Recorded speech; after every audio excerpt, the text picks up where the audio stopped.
everything is political. If the president decides to build a road linking your village with Enugu, will you reject it because it is political? Of course, everything is political. If the president decides to come and build a teaching hospital in my village or in my town, since my KBC maintains that it's not a village, it's a town, decides to come and build a teaching hospital in my town, will I reject it because it is political? Obviously, the president will think he's going to make some gains, some recognition from doing that. But will I, because of that, reject it? No, everything is political in life.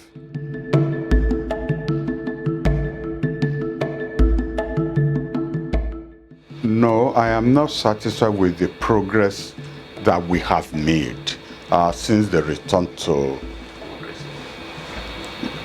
You know, you keep saying return to democracy. Have we returned to democracy? We have civilian rule. We don't have democratic rule. We've never had a free, fair, and transparent election. We've never had.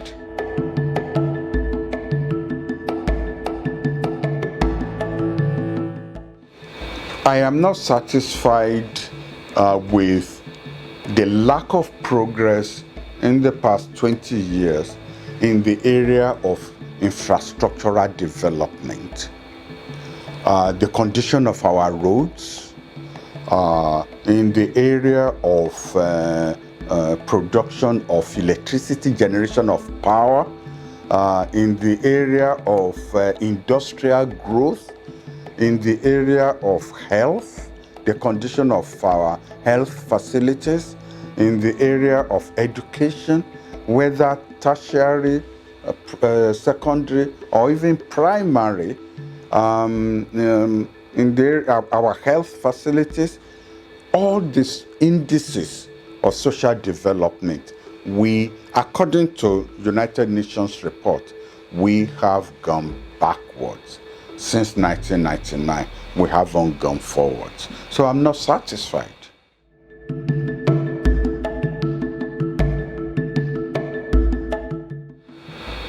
How the problem with where we are today? Bad governance. Bad governance is what the problem is.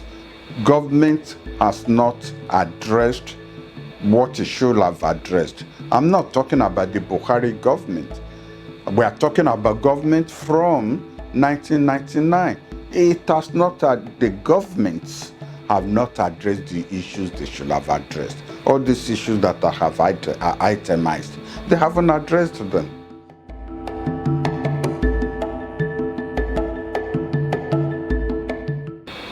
The difference between civilian rule and democratic rule is the lack of free and fair and transparent elections.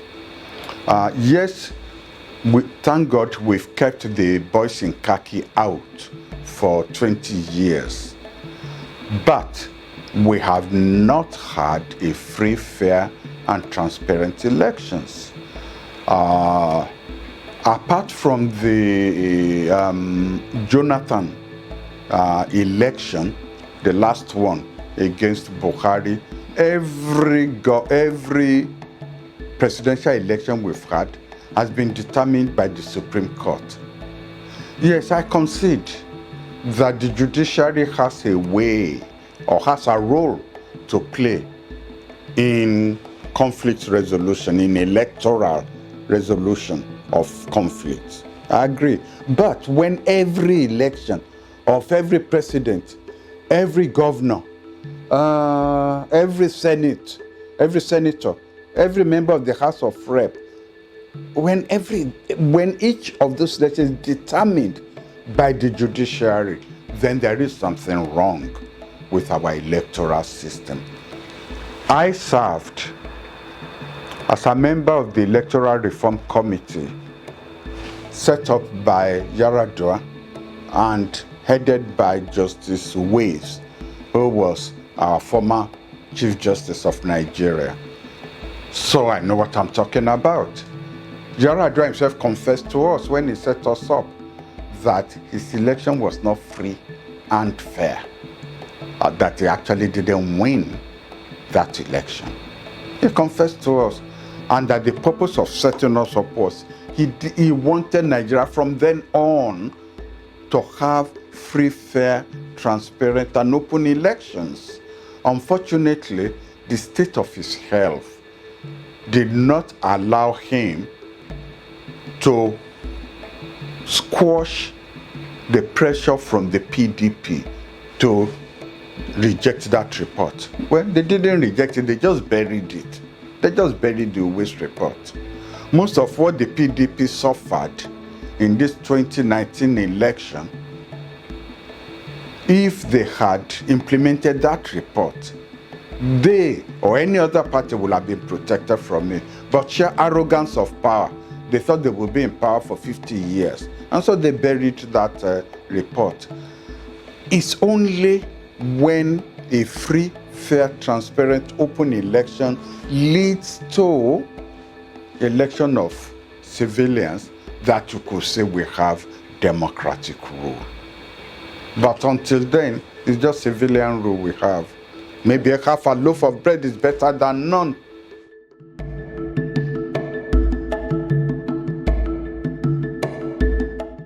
I agree with you that the recommendations of the committee will have, if accepted and if implemented, will have assisted Nigeria to come a long way into having free and fair elections.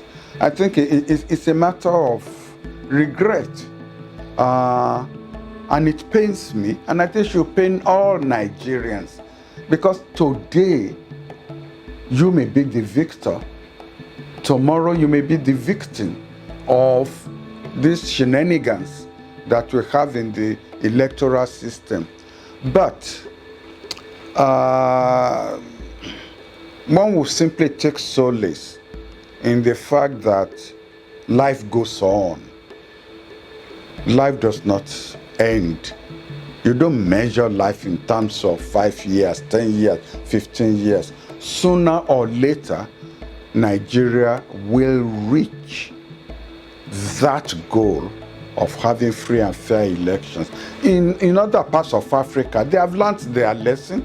Even in Ghana, next door here, they have free and fair elections. So maybe we will get there. It will take time.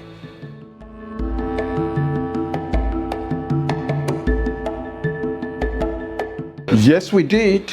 We did, because nobody has been punished for violent behavior on election time. So we recommended an election offences tribunal.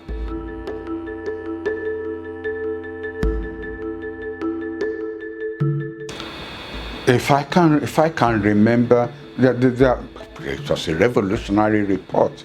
We probably will explain why the ruling party at that point did not want it. Number one, we proposed that if a tribunal finds that the winner of an election won that election through dubious means, through illegal means,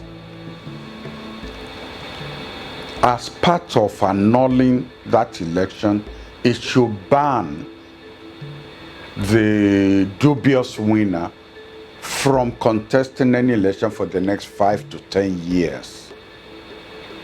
Secondly, we proposed that where an election is disrupted by violence instigated by a particular party, the man who ran on the platform of that party should be banned from running from a subsequent election.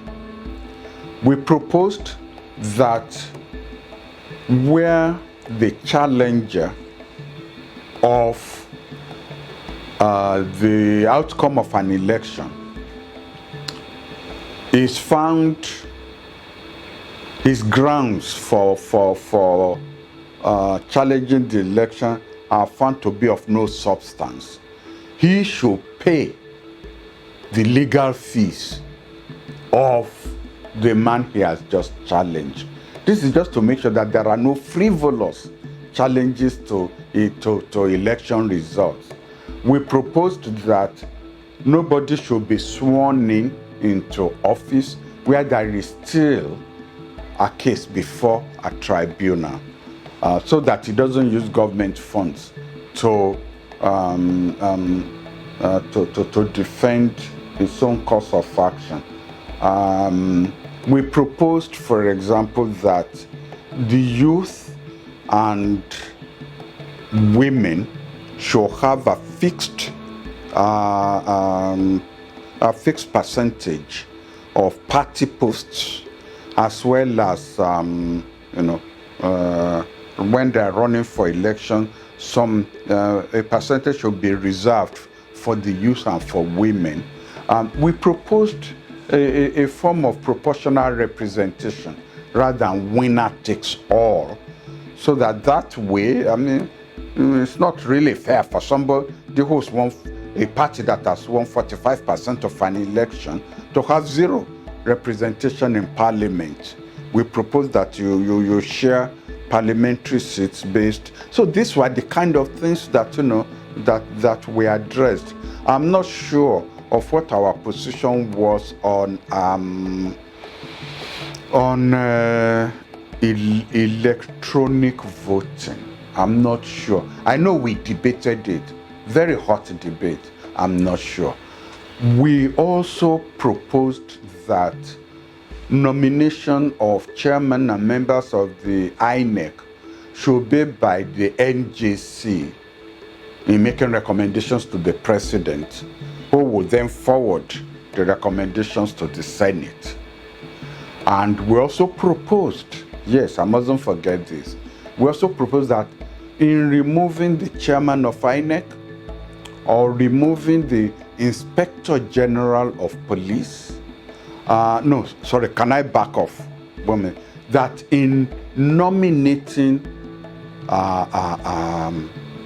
chairman of INEC, nominating Inspector General of Police, nominating, anyway, Chief Justice of the Federation and things like that, it should be carried, the yes vote must include, I think, 1/3 or 1/4 of members of the opposition.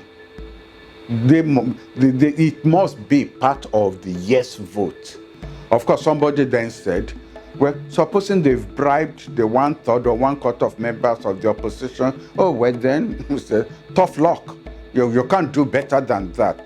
To make sure that people who have been appointed will not just be members of the ruling party. And that in removing them from office, not only must they be 2/3 of the vote of the Senate, that 2/3 must also include 1/3 or 1/4, I don't remember now, of the votes of the opposition. Just to make sure that it's not a question of political vendetta when you are removing an Inspector General of Police or chairman of INEC.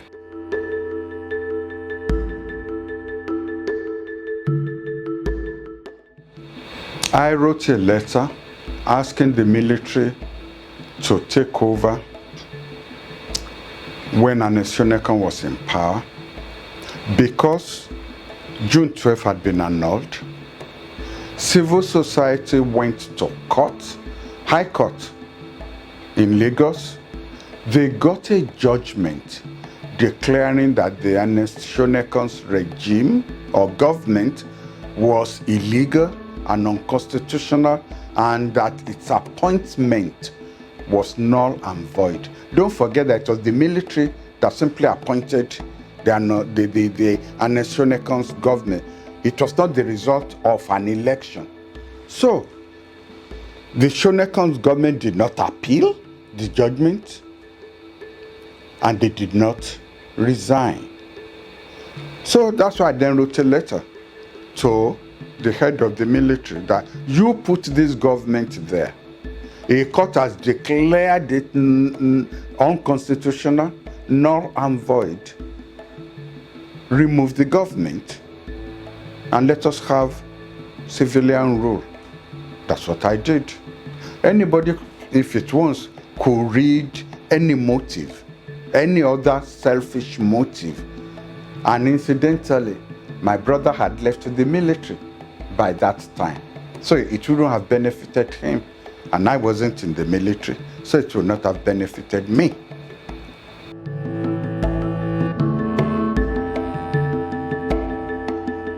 No, the court had ruled that the annulment was illegal.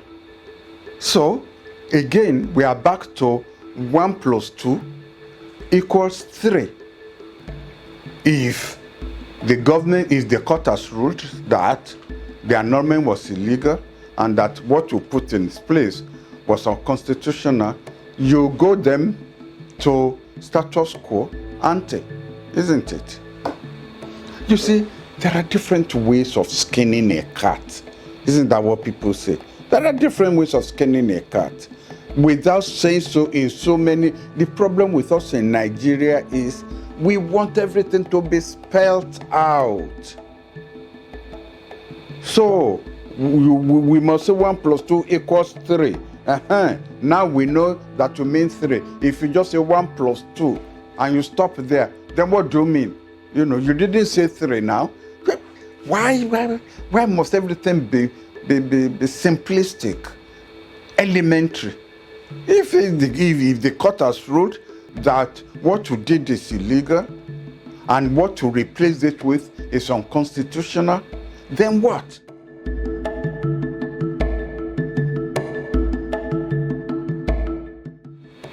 I've always, the reason for me calling for Nigeria to join the group of holders of nuclear weapons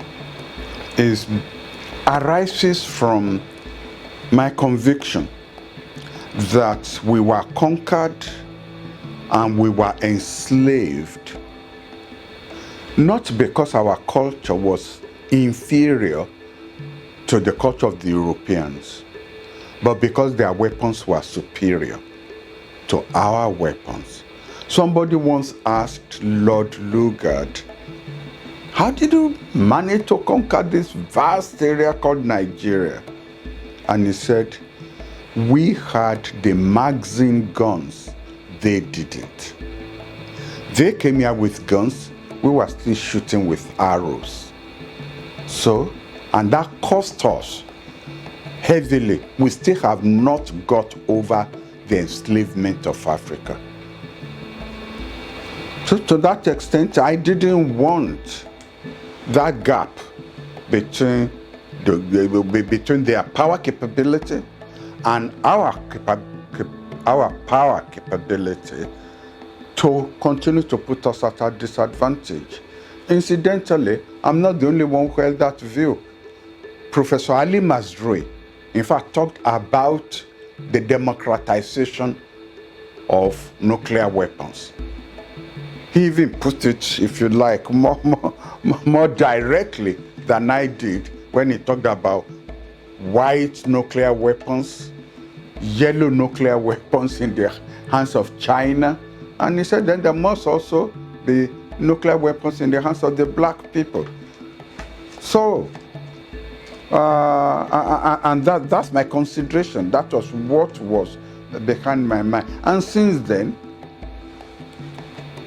Pakistan and India, and probably one Arab country, who still, there's a question mark on that, Israel, have developed nuclear weapons. Why should we be, we are happy to be leading the record in importing and consuming champagne, importing Rolls-Royce, importing Jaguar, importing Mercedes-Benz. We hold the record in importing consumer goods that come and go. We are happy to be recognized in the world as holding the record. But something that will protect us, protect our children, protect our grandchildren, we find fault with that. Why?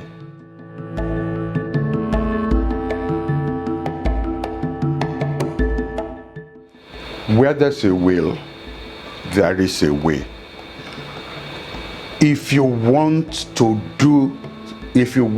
actualize a policy, you will find the means to actualize that policy. It's as simple as that. You don't ask whether we have the means when you want to pay severance pay running into billions for your governors, for your senators, for members of your House of Rep, not to talk about your governors. You don't ask whether you have the means. What paper, can't remember now, was talking about last year, was it 16 billion? I'm not sure whether it's naira or dollars. Outflow, illegal outflow out of Nigeria in just 1 year. When you want to do something, you find the means. But when you don't want to do it, then you start talking about that.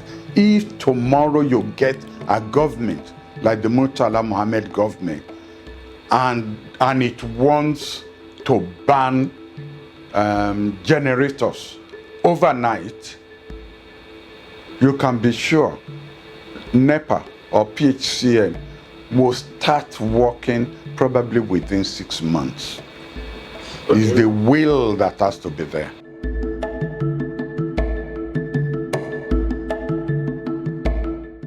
How do I react? Because foreign governments, especially the superpowers, are against nuclear proliferation. Of course, they will be against nuclear proliferation. It is not in their interest to share these weapons, which will diminish their power to control you and direct you. It is in their interest not to support it. But in spite of the opposition, in spite of their opposition, India is a nuclear power. Pakistan became a nuclear power. Israel became a nuclear power. And there are other medium power countries who actually are secretly working to become nuclear power. Iran was on its way to becoming nuclear power. Of course, they will oppose it. Of course, they will seek to stop you. It depends on your own determination.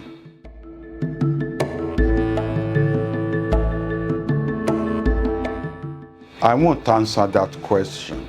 Not because I don't have things to say, but it became my policy after I stopped being foreign minister not to run any commentary on the activities of my successors. This is cricket season. I don't know whether you played cricket in school, but in my own old school, we played cricket. I've had my innings, and I've moved on.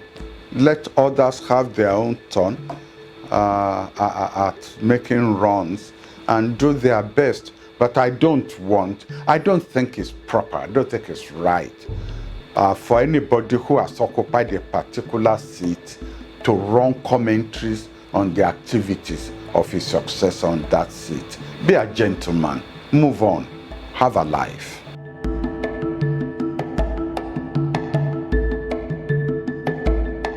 Whether I'm pleased or displeased, I'm not going to say a word about Nigerian foreign policy. Well, maybe that's not right for me to say. I won't say a word. I hope and wish government will fund them for them to achieve their objectives.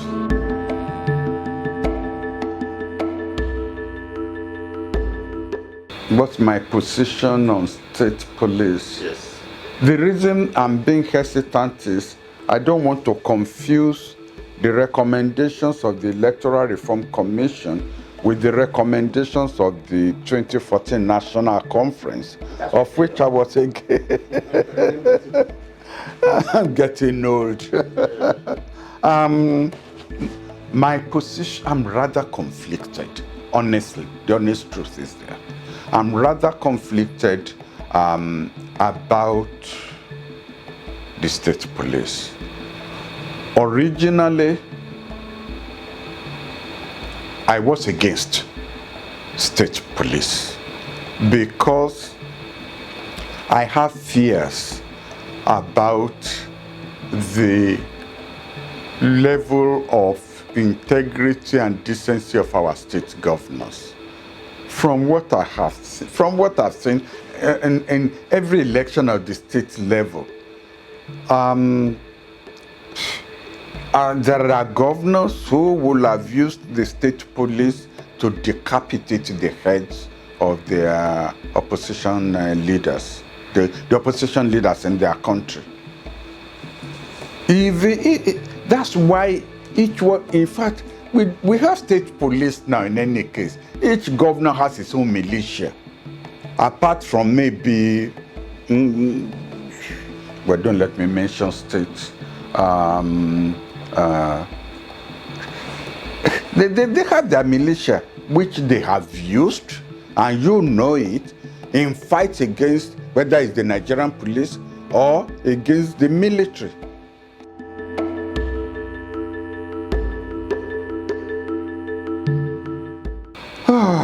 Are we living in the same Nigeria or, you know? Of course, they have militia. They have militia which they've used and which they still continue to use.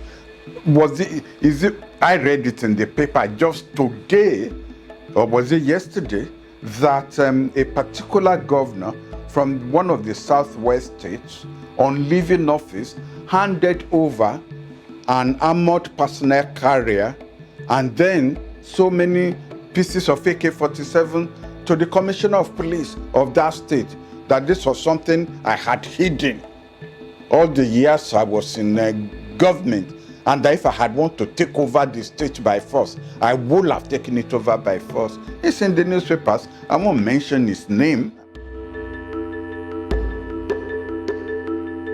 If it's going to be state police, the governor will have to be the appointing authority of the commissioner of state police. He will have to be, or else it's not state police. In what way would then that be different from the command structure that we have now?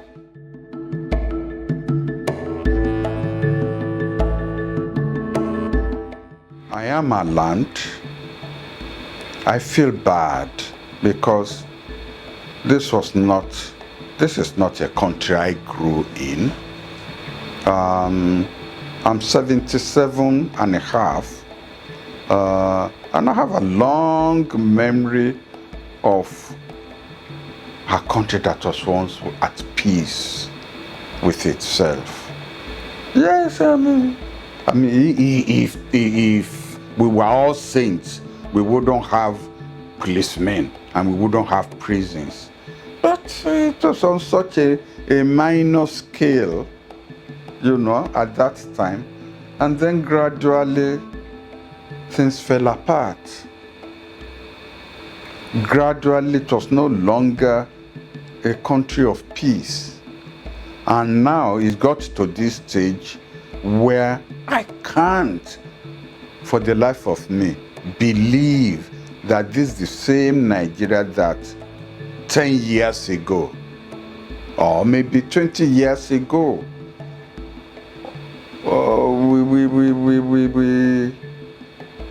we were not, yes, we've had our civil war, but we were not making headlines all over the world for banditry, for kidnapping, for all kind of shenanigans, up to the point where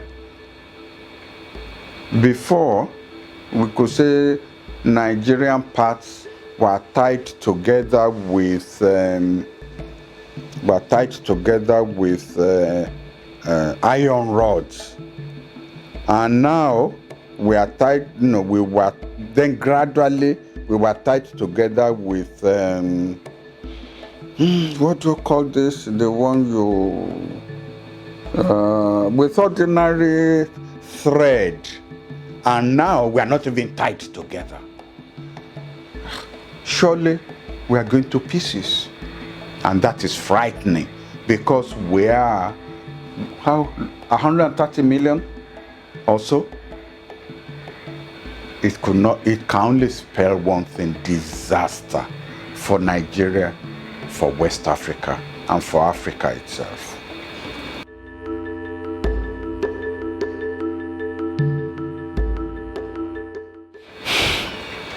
Do I think the commander-in-chief is doing enough in terms of security? Do you remember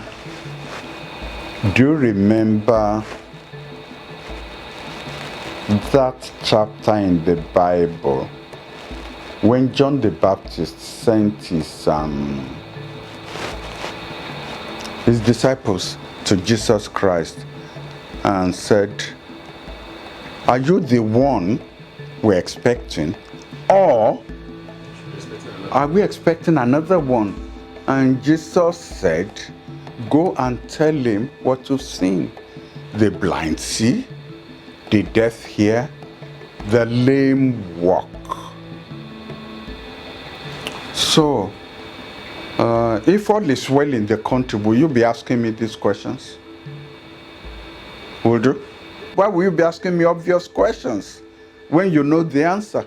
I have told you that I am not happy at the state of things in the country, whether infrastructure, whether security.